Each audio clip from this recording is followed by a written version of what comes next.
I'm Diana Ferguson, and I'm a jewelry artist.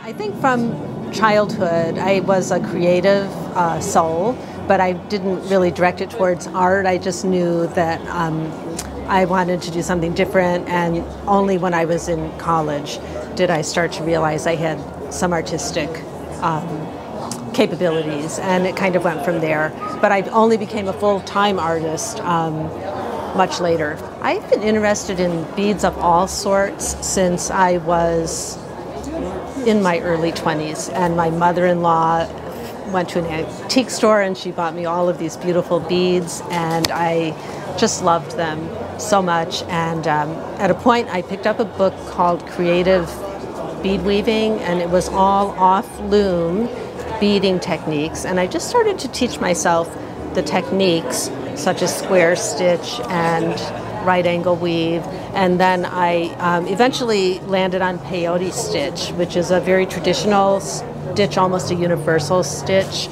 that's very flexible and allows me to create structures and do different kinds of volumetrics, architectural type of pieces. So yeah, it's been evolving. I love the serendipity of it and just the unexpected, surprises, and just how things come together. I like the process. I'm very process oriented, so I enjoy, I do beadwork, and it's one bead at a time. It's a slow, patient process. Some say tedious, I say meditative, but I like that process of getting in your head and just focusing on the work and seeing what comes out. I feel often that I don't have enough time for all of the ideas that I'd like to explore. So it's just trying to do as much as I can and not get boxed into one thing and just keep moving forward. When I first started working with beads, I worked flat. So it was flat pieces that was like a piece of glass fabric. And then as I was introduced through the contemporary geometric beadwork movement to the idea that you could use peyote stitch to create architecture, that just was like the gates flew open, and I really embraced that, and it's really been my focus ever since. So much more complex structures that I'm creating now, very little use of any kind of charting, much more free form and just working out of my mind. I have a great example of a piece here that is the architectural beadwork.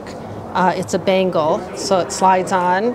It's got great structure and color. It's really beautiful, and really it's sculpture that you can wear is how I like to think of it. So if you are not wearing it, you can display it in some manner. I also have beautiful pins.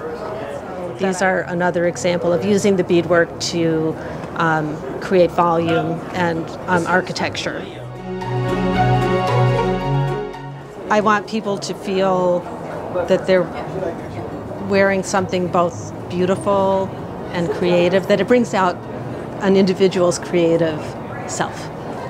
Just the idea that I guess it's just adornment, and the idea that you can creatively adorn yourself and express your own creativity through what you're wearing. I love the celebration of fine art. I've been participating for a number of years. It's a great community of artists and a great community of patrons, and it's just so inspiring to work with other people like myself that are doing art for a living, and I just can't say enough good things about it. I really pick up a lot of energy from participating, and I think that translates into my work.